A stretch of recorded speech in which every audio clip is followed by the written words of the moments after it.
Ang walang kapantay na martial god, unang yugto. Kabanata 911, ang mahalagang larawan. Pagkaalis nila sa palengke, tinanong ni Linfang si Qiyongqi. Bakit mo gusto ang scroll na iyon? Paano mo naiintindihan? Mapanuksong tugon ni Qiyongqi na ikinagalit ni Linfang. Towa. Nagsimulang umungo si Qiyongqi at kinuha ang scroll mula sa mga kamay ni Linfang. Pagkatapos ay inilapag ito sa lupa, kumikislap ang mga mata.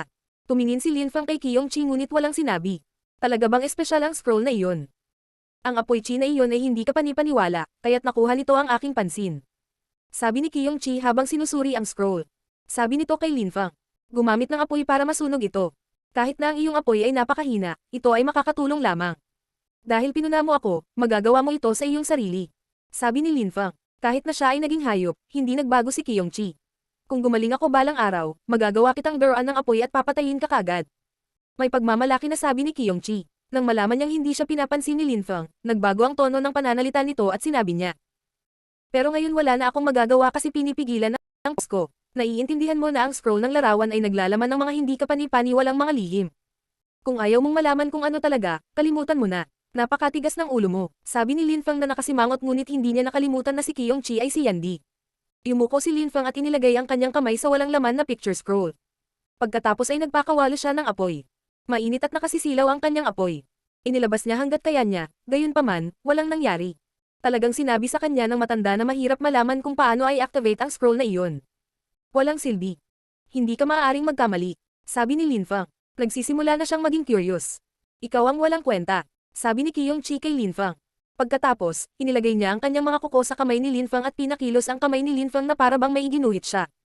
Malinaw na naramdaman ni Linfang ang isang bagay. Para siyang gumuhit ng mga misteryosong marka at mas tumindi pa ang kanyang apoy. Ang walang laman na balumbon na iyon ay biglang kumikinang na parang apoy. Biglang binawi ni Linfang ang kanyang kamay. Napakainit noon. Sobrang init. Naisip ni Linfang. Alam niya ang Cosmos Burning Sun Technique, medyo naiintindihan niya ang fire intent. Siya ay mas may talento sa apoy kaysa sa karamihan ng mga cultivator ng apoy. Gayunpaman, pagkatapos hawakan ang walang laman na balumbon, talagang natakot siyang masunog ang sarili. Tinitigan ni Linfang at Qiyongqi ang picture scroll. Nagsimula itong masunog ngunit hindi buo, pira-piraso lamang. Ang mga marka na kanilang iginuhit ay napuno ng lakas ng apoy.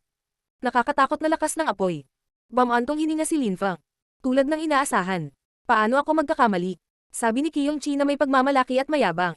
Mukha naman siyang nasisiyahan. Matagal na nag-alab ang apoy hanggang sa mga tila bangin na lang ang natira. Ito ay isang mapa. Napagtanto ni Linfang kung ano iyon. Ahsoka. Tiningnan ni Linfang ang mapa na iyon, naglabas din siya ng isa pang mapa at hinanap si Ahsoka doon.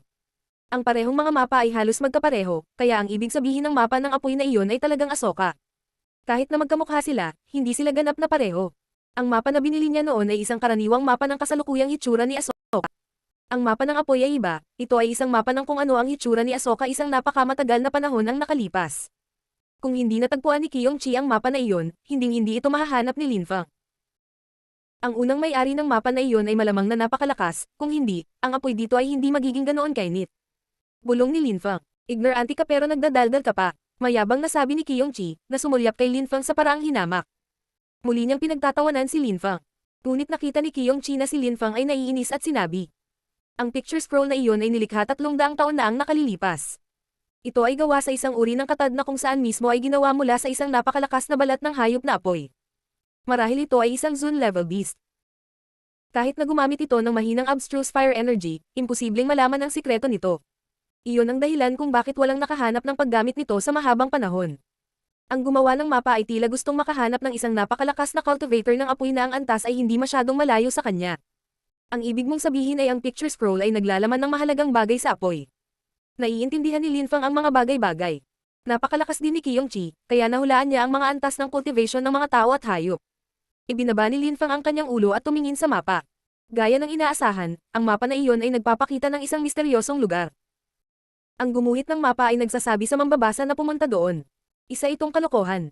Kung ang gumuhit ng mapa ay ayaw na makakita ng sikreto ang mga tao, bakit niya iginuhit ang mapa? Ang inaasahan ko lang ay ang mahalagang bagay ay isang uri ng apoy. Sabi ni Qiyongqi, si Qiyongqi ay ang Flame Emperor, apoy lamang ang makakatulong sa kanya na maibalik ang kanyang lakas. Apoy. Bulong ni Linfang. Sumulyap si Qiyongqi kay Linfang at sinabi sa isang hinamak na paraan. Wala kang naiintindihan. Hindi mo alam kung ano ang tunay na apoy. Ang apoy ay walang katapusang kapangyarihan, kahit na ang iyong Cosmos Sun skill ay hindi masama, ito ay kulang pa rin. Laban sa mga tunay na kasanayan sa apoy, masusunog ka hanggang sa abo sa isang kisap mata. Ha? Nagulat si Linfang. Hindi gaanong naiintindihan ni Linfang si Qiyongqi ngunit ganoon ba talaga siya kaina? Ano ang ibig sabihin ng pagiging isang tunay na cultivator ng apoy? Bilisan mo at kunin mo ang mapa. Pupunta tayo sa lugar na iyon. Naiinip na sabi ni Qiyongqi. Kailangan niya ng totoong apoy. Inilagay ni Linfang ang mapa at sinabi kay Qiyongqi. Bumalik na tayo. Brewer. Sabi ni Qiyongqi kay Linfang. Anong ibig mong sabihin? Bakit ngayon? Hindi pa tayo tapos sa negosyo ko. Walang pakialam na sabi ni Linfang. Brewer. Ipinakita ni Qiyongqi ang kanyang mga ngipin kay Linfang. Sinuntok ni Linfang si Qiyongqi at sinabi. Kahit na emperador ka, ako ang iyong Panginoon ngayon. Huwag mo akong buksan ang ngipin mo. Pagkatapos ay tinungo ni Linfang ang sentro ng lungsod. Ipinagmamalaki ni Qiyongqi at walang ibang hinanggad kundi ibalik ang kanyang kapangyarihan. Alam iyon ni Linfang at nag-iingat dito. Brewer. Talagang galit si Qiyongqi. Hindi pa rin malinaw na naiintindihan ni Linfang ang layunin ng pulong. Ngunit alam niyang wala siyang oras para makipag-treasure hunting kasama si Qiyongqi. Ang isang malakas na cultivator ay nagtago ng isang kayamanan sa isang lugar ilang daang taon na ang nakalilipas kaya malamang na hindi ito madaling mahanap. Si Linfang ay mas nag-aalala tungkol kay Tianqi. Dumating si Linfang sa sentro ng lungsod ng Asoka kung saan nagtitipon ang mga tao para sa dakilang pulong ng sekta. Nalaman ni Linfang na maraming napakalakas na cultivator ang dumating para lamang sa pulong na ito. Ang mga cultivator ng unang layer ng Tianqi ay mga insekto sa gitna ng karamihang ito. Ang karamihan ay mga cultivator sa tuktok ng layer ng Tianqi na lalong nag-alala kay Linfang. Ang walang kapantay na martial god, unang yugto. Kabanata 912, Bundok Asoka. May isang bundok sa Asoka na dating itinuturing na isang banal na lugar noong unang panahon, ngunit nang maglaon, ito ay unti-unting naging normal na lugar kung saan nagpupunta ang mga cultivator na hindi gaanong malakas. Ang bundok Asoka ay malawak, kasing laki ng isang maliit na bayan. Dito gaganapin ang pagpupulong. Mayroong tatlong mga taluktok na sumisimbolo sa isang tripartite balanse ng kapangyarihan. Sa pagitan ng tatlong taluktok na iyon ay isang malaking patag na lupain na ilang daang kilometro ang lapad. Ito ay perpekto para sa isang malaking pagpupulong. May 3 araw pa bago magsimula ang dakilang pulong ng sekta. Matapos maisip ni Linfang ang lahat ng ito kay Lin, pumunta siya sa Asoka Mountain ngunit nagpa siya na huwag magsalita ng marami. Paminsan-minsan, pumupunta siya sa isang bar at umiinom ng alak. Minsan, naiinggit ang mga tao kay Qiyongqi. Sa gabi, kalmado at payapa ang mga lumiliwanag na kalye ng Asoka Mountain. Maraming tao ang nagtago sa paligid at sa tatlong taluktok upang magsanay ng paglilinang ng mag-isa. Minsan, may mga grupo din ng mga taong namamasyal. Naroon sina Linfang, Qiyongqi at Zhu Linglong. Si Qiyongqi ay hindi masaya na sumusunod kay Linfang at kung minsan ay umuungal. Si Zhu Linglong ay palaging masaya na nasa balikat ni Linfang. May isang malaking stage na nakaayos. Maiisip ni Linfang si Jade Heaven gayon din ang East Sea Dragon Palace at ang mga tao ni Shengang na nagbabalak laban kay Tianqi. Tanong ni Linfang kay Qiyongqi, hindi ba tayo maaaring gumamit ng diskarte sa pag-deploy na may mga mahiwagang marka? Idiot. Napakaraming tao ang nagsasanay ng pagtatanim dito. Kahit na maaari akong magukit ng mga marka nang hindi gumagawa ng anumang tunog, kailangan ko ng mga malabo na kristal at ang chi mula sa mga malabo na kristal ay tiyak na kukuha ng atensyon ng mga tao. Sa tingin mo ba lahat ng mga taong iyon ay kasing tanga mo? Mukhang nag-isip si Linfang.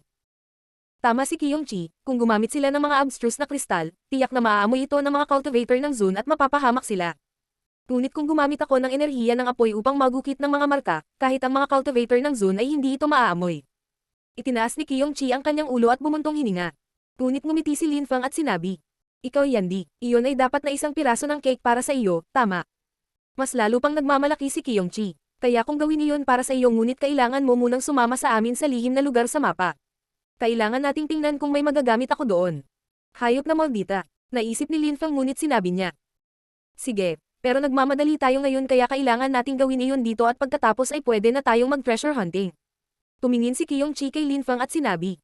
Sige, pero kapag sinubukan mong lokohin ako, mamatay ka. Huwag kang mag-alala, hinding-hindi kita susubukang lokohin. Sabi Linfang. Umakyat sila sa entablado at naglabas si Linfang ng ilang malabo na kristal mula sa kanyang singsing at ibinigay ito kay Qiyongqi. Kailangan niya si Qiyongqi para sirain ang dakilang pulong ng sekta na ito. Qiyongqi, sabi ni Linfang, may mga dumarating at isa sa kanila ay nakasuot ng kakaibang damit. Ang kalahati nito ay parang gawa sa apoy at ang kalahati naman ay yelo.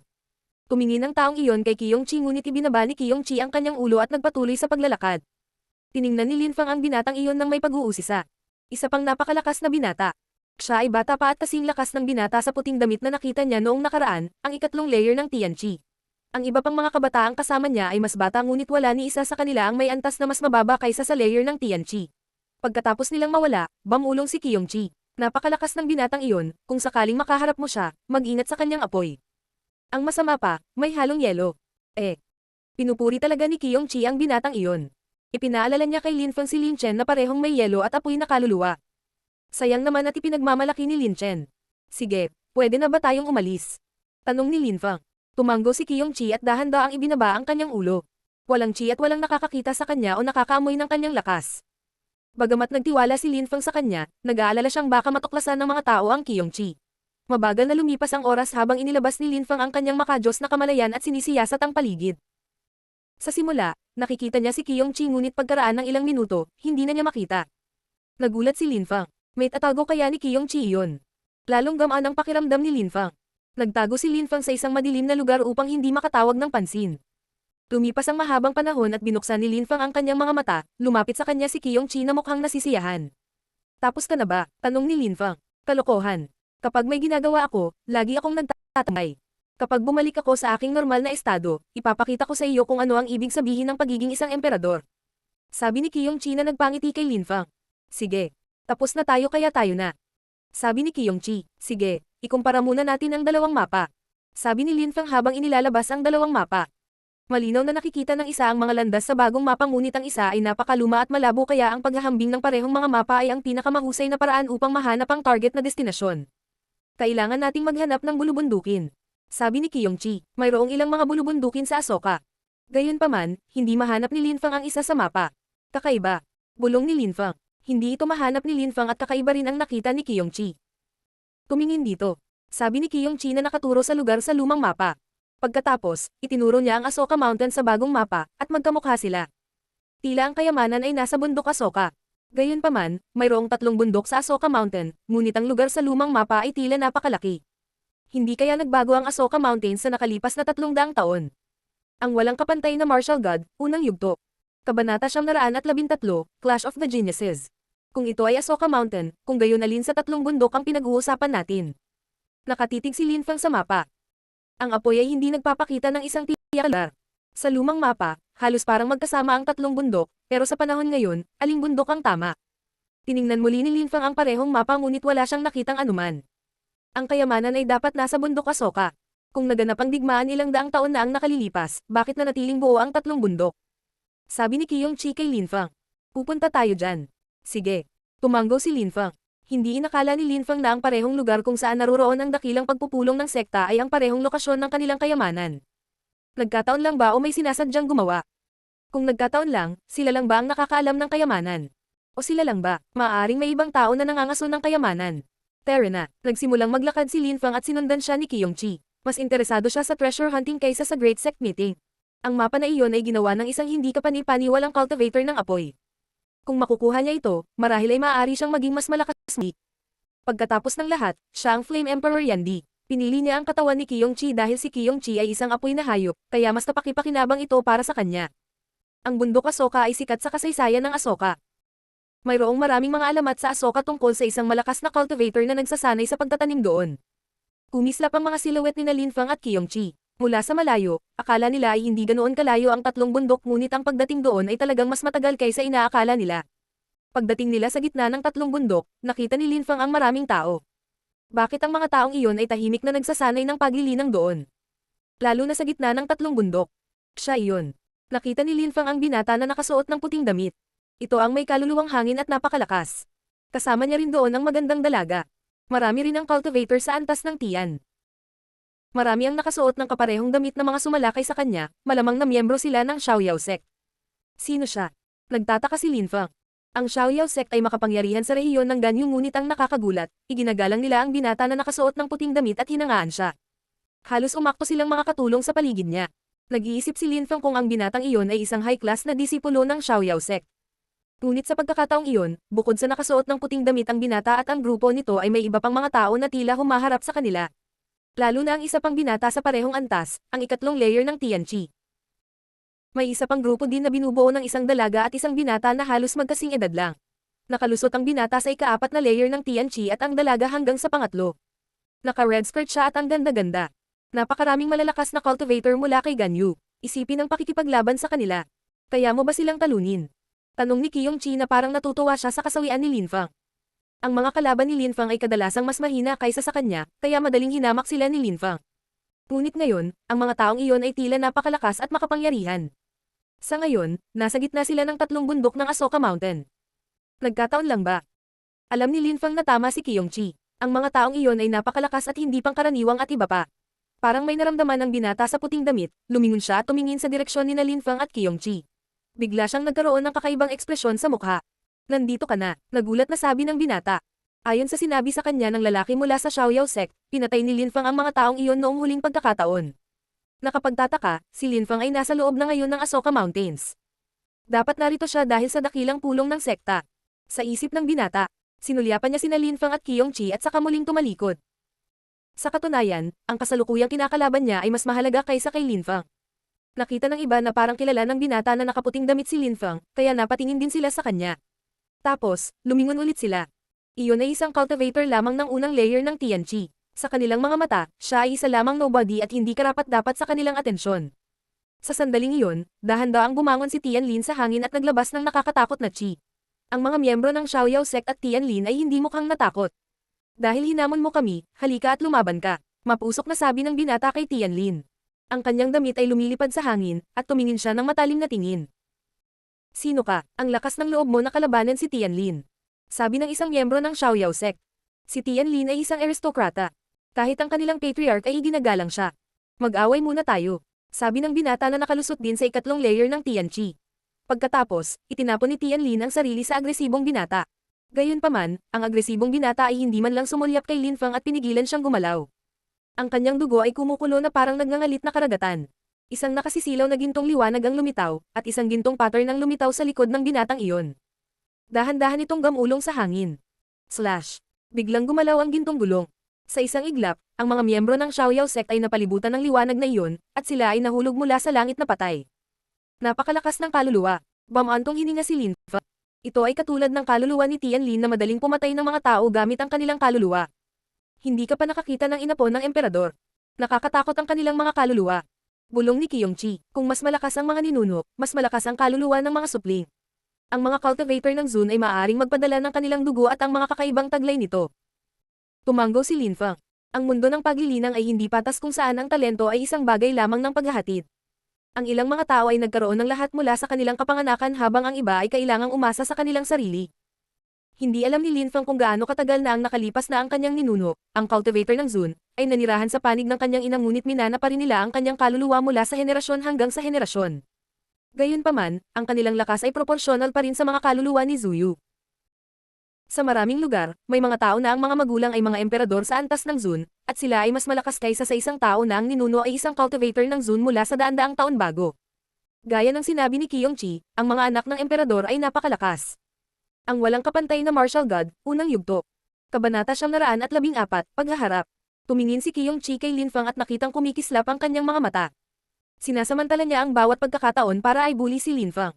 Siyempre, ang mga kondisyon sa kapanganakan ay mahalaga, ngunit ang mga kondisyon ng paglilinang ay mahalaga din.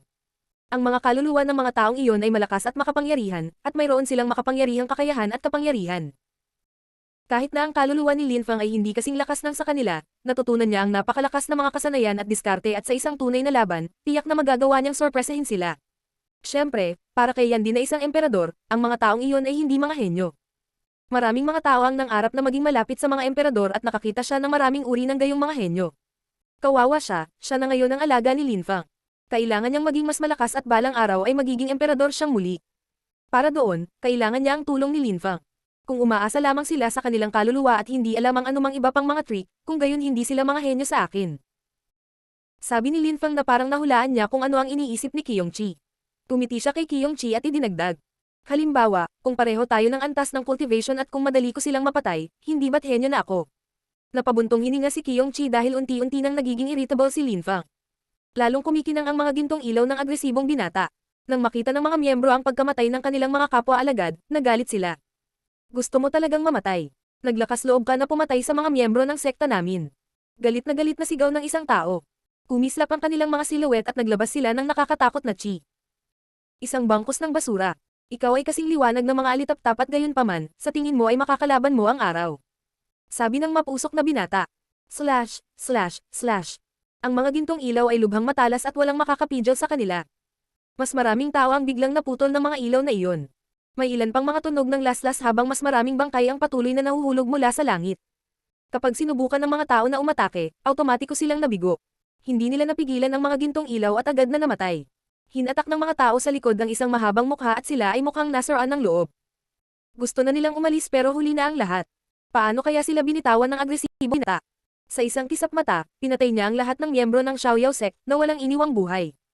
Gayunpaman, mula sa simula hanggang sa wakas, ang agresibong binata ay hindi gumagalaw, ang kanyang kaluluwa ang gumagawa ng lahat ng gawain. Tianlin, nakakatuwa bang magpadala ng mga taong mamatay para sa iyo? Halika at labanan mo ako ngayon. Sabi ng mapusok na binata. Hindi ako interesadong makipaglaban sa isang taong halatang baliw. Maraming tao ang pumunta dito kaya hindi ko na kailangan pang awayin ka. Kung gusto mo talagang lumaban, bakit hindi mo siya labanan o ang may kaluluwang apoy at yelo? Sabi ni Tianlin sabay turo sa isang binata at isang dalaga na magkapatid. Ang pangalan ng kanilang pamilya ay Hua, at sila ay napakalakas at makapangyarihan. Kailangan nilang maghintay ng kanilang, una ikaw at pagkatapos ay sila. Sabi ng mapusok na binata. Kalokohan. Sa tamang panahon, ipaglalaba kita. Sabi ni Tianlin. Pagkatapos ay lumipat siya patungo kay Linfang. Duwag. Mapanuksong sabi ng agresibong binata nang makitang aalis na si Tianlin. Nawala ang kanyang kaluluwa at naglaho ang gininto ang liwanag, naiwan lamang ang liwanag ng buwan. Umalis na rin ang agresibong binata. Dahan-daang naglakad si Tianlin patungo kina Linfang at Qiyongqi. Mukha pa siyang mayabang at mayabang. Nagulat ako na nakaligtas ka last time. Walang pakialam na sabi ni Tianlin ngunit mukhang mayabang pa rin. Dahil masyado kang makasarili, madalas kang magugulat sa buhay. Nakangiting sabi ni Linfang. Mukhang nagulat si Tianlin. Maswerte ka na nakaligtas ka noon, pero ngayon mamamatay ka. Parang lalong galit ang dalaga. Pinahiya siya ni Linfang, at gusto niyang magkayanta. Hindi mo nilalabanan ang mga ka-level mo kaya pinubuli mo ang mga mas mahina. Si Prinsipe Tianlin ay talagang maharlika. Sabi ng binata na buong oras na hindi nagsasalita. Kuya, naiintindihan mo na hindi ako natatakot na lumaban, ngunit hindi ko ito gusto. Walang pakialam na sabi ni Tianlin. Hindi siya mukhang galit. Iyan ang sinasabi mo, ngunit ngayon ay binubuli mo ang isang ordinaryong cultivator ng unang layer ng Tianqi. Sa palagay mo ba ang iyong mga aksyon ay sumusuporta sa iyong paghahabol? Sabi ng babaeng Washi. Ang katotohanang sinabi iyon ng isang batang babae ay lalong nagpagalit kay Tianlin. Dalawang tao ang laban sa akin, okay, kung makayanan niya ang isang pag-atake, hindi ko siya papatayin. Sabi ni Tianlin na pinakawalan ang kanyang espiritu. Muling lumitaw ang kanyang nakakatakot na espiritu ng bagyo. Nararamdaman ito ni Linfang at parang mabibiyak ang kanyang katawan sa pressure. Ginawa ni Tianlin ang gusto niya dahil hindi niya iginagalang ang mga tao. Si Linfang ay wala sa kanyang paningin. Kung walang sinabi ang magkapatid, patay na si Linfang, ngunit dahil sinabi nilang mahina siya, pumayag siyang atakihin siya ng isang beses lang. Sa palagay mo ba ay makatarungan na gamitin ang iyong kaluluwa upang salakayin ng isang cultivator ng unang layer ng Tianqi? Malamig na sabi ng dalaga. Si Tianlin ay 2 layer na mas mataas kaysa kay Linfang at may makapangyarihang espiritu. Si Linfang ay isang ordinaryong cultivator. Malamang mamatay siya, paano naging patas iyon? Wala akong pakialam kung ano ang patas o hindi. Kung makayanan niya ang isang atake, mabuti iyon, kung hindi niya kaya, dapat siyang mamatay. Sabi ni Tianlin. Para sa kanya, walang fairness. Ang mundo ng paglilinang ay hindi patas. Hindi mo ako papatayin kung makayanan ko ang pag-atake mo. Nakangiting sabi ni Linfang bago idinagdag sa paraang walang pakialam. Gusto kong makita kung paano mo ako papatayin noon. Halika at atakihin. Ikaw ay isang matapang na bata. Sabi ni Tianlin. Ang kanyang espiritu ay lumitaw mula sa kanyang likuran. Isang bagyo ang gumalaw patungo kay Linfang, na nakadarama ng kapangyarihan ng kanyang kaluluwa. Ito ay medyo malakas. Mamatay. Galit na sigaw ni Tianlin. Ang kanyang kaluluwa ay gumalaw patungo kay Linfang ng buong bilis at niyanig ang buong espasyo. Naglabas lamang siya ng isang maliit na bahagi ng kanyang kaluluwa ngunit ito ay sapat na upang patayin ng isang cultivator ng unang layer ng Tianqi. Kahit na ang isang cultivator ng pangalawang layer ng Tianqi na walang partikular na kapangyarihan ay mamamatay laban sa pag-ataking ito. Tumingin si Linfang sa hangin iyon, hindi gumagalaw. Sinuntok niya ang kapaligiran sa direksyon ng bagyo. May mga maputlang ilaw sa kanyang pag-atake at ang kanyang suntok ay naglalaman ng lakas ng dimensilang. Slash, slash. Biglang kumalat ang banayad na tunog sa hangin. Pagkatapos, kumalat ang mga hagong sa hangin at agad na huminto at nawala ang bagyo. Hindi makapaniwala si Tianlin. Napakalaking kapangyarihan ng pagbubuklod. Tila minamaliit niya si Linfang. Nagulat din ang magkapatid. Maghintay. Sabi ni Linfang. Itinaas niya ang kanyang ulo at tumingin kay Tianlin sa paraang hinamak. Nagulat si Tianlin at malamig na ngumiti. Sige, subukan natin ulit. Ang walang kapantay na martial god, unang yugto. Kabanata 915, How can you be so proud? Hindi mo iginagalang ang iyong pangako. Sabi ng dalaga. Sinabi ni Tianlin na isang beses lang siyang aatake ngunit ngayon ay ipinagpatuloy niya ang labanan. Si Linfang ay tiyak na mamamatay. Malamig na umungol si Tianlin. Muling lumitaw ang kanyang kaluluwa at nagsimulang umikot na parang buhawi. Ang pag-iisip na ilagay niya ang kanyang buong kaluluwa sa isang pag-atake ay nakakatakot. Nakatayo pa rin doon si Linfang habang itinaas niya ang kanyang kamao na nagsimulang kumikinang. Itinulak niya sa kanyang kamao ang lakas ng selyong demonyo. Seal. Galit na sigaw ni Linfang. Iniunat niya ang kanyang kamay at isang nakakatakot na lakas ang umatake sa buhawi. Mamatay. Boom. Galit na sigaw ni Tianlin. Ang kanyang hangin ay gumagalaw sa hangin na may matinding galit na kayang sirain ang anumang bagay. Ang ganitong malalakas na pag-atake ay madaling pumatay sa mga ordinaryong cultivator ng ikatlong layer ng Tianqi. Paano makakalaban ni Linfang? Sa sandaling iyon, sumigaw si Linfang. Wasakin. Isang anino ng kamao ang lumabas sa kanyang kamay at lumaban sa hangin. Ang mga tunog ng pagsipol ay sumalakay sa hangin habang ang anino ng kamao ni Linfang ay bumangga sa hangin. Mawala. Sumigaw si Linfang gamit ang kanyang demon silang strength at pagkatapos ay humiwalay ang hangin. Mas malamig pa ang ekspresyon ng mukha ni Tianlin. Mula sa kanyang likuran, palakas ang ihip ng hangin. Siya ay nagpupumilit na pumatay ng isang maliit na cultivator ng unang layer ng Tianqi at nawawalan ng mukha. Tama na yan. Sabi ng kapatid na si Huashi. Naglabas siya ng ilang chi at inatake si Tianlin na napaatras. Naramdaman ni Linfang ang enerhiya at tumalon pabalik bago ito maabot sa kanya.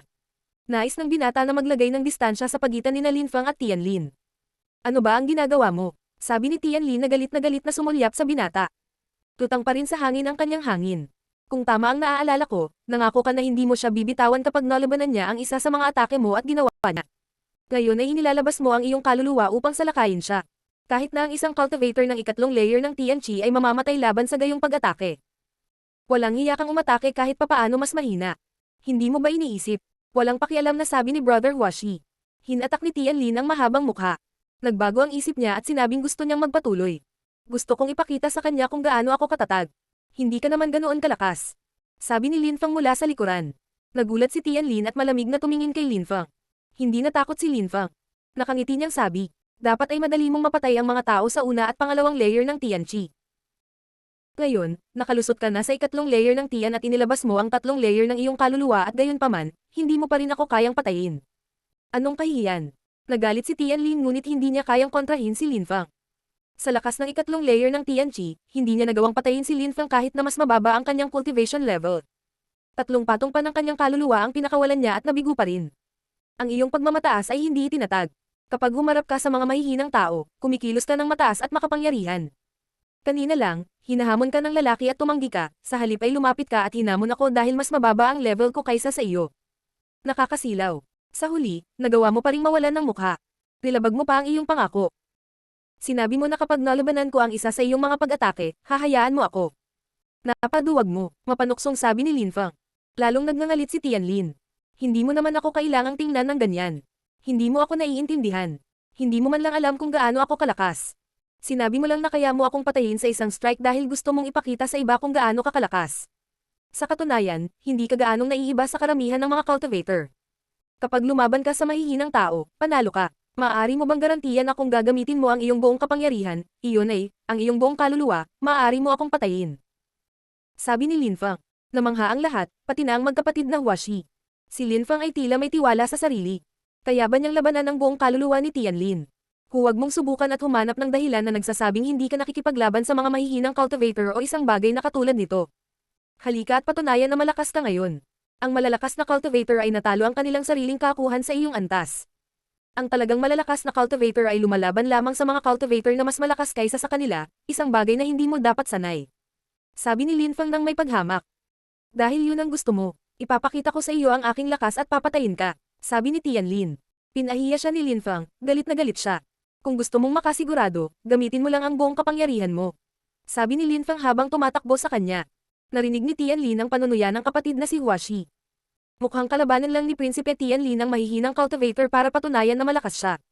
Tingnan natin kung paano ito nangyayari. Sinasadya mo akong ginulo. Malamig na sabi ni Tianlin. Pagkatapos ay sinulyapan niya si Linfang at sinabi. Sige, sinabi ko sa kanya na kung makatiis siya ng isang pag-atake, hindi ko siya papatayin. Kaya hindi ko na siya papatayin sa pagkakataong ito. Gayunpaman, kung makikita ko siya muli, hindi ako magiging maawin. Patawarin mo ako. Nakakatawa ka, sabi ni Linfang na umiling. Gusto talaga siyang patayin ni Linfang, ngunit nalalapit na ang dakilang pulong ng sekta at tila mataas ang katayuan sa lipunan ng binata. Hindi niya magagamit ang buong lakas niya nang hindi nakakakuha ng atensyon. Kailangan niyang maghintay para turuan siya ng leksyon. Dahil hindi na sila nakikipaglaban, umalis sina Linfang at Kyongchi. Hindi nagtagal ay nakarating sila sa isang patag na lugar kung saan wala. Wala ring palatandaan na iyon ang lugar na nakasaad sa lumang mapa. Kahit na iba ang lugar na iyon sa lahat, nakita na nila sa rehiyon hanggang ngayon, dapat may mga marka o kung ano, ngunit wala. Ano sa tingin mo? Tanong ni Linfang. Tumingin si Kyongchi sa paligid. Ibigay mo sa akin ang mapa. Seryosong sabi ni Kyongchi. Ipinasa sa kanya ni Linfen ang mapa at sinuri ito ng mabuti ni Kyongchi. Tingnan mo, may ibang tao dito. Sa tingin mo isa lang ba ang kopya ng mapa na iyon? Sabi ni Kyongchi, sa isang hayop, mukhang kakaiba ang ekspresyon ng mukha na iyon. Kung pumunta sila dito, baka may mapa rin sila. Sagot ni Linfang. Tumanggo si Kyongchi at mukhang nag-iisip. Tara na, sabi ni Kyongchi na tumalikod. Tanong ni Linfang sa kanya. May nahanap ka ba? Tumingin si Kyongchi kay Linfang, na natiling tahimik ng ilang segundo at sinabi. Hindi ba ako emperador? Ang isang maliit na insekto ay tila iniisip na maaari siyang magturo sa akin ng isang bagay. Siyempre naintindihan ko lahat. Ang kailangan lang nating gawin ngayon ay pumunta at kunin ang kayamanan.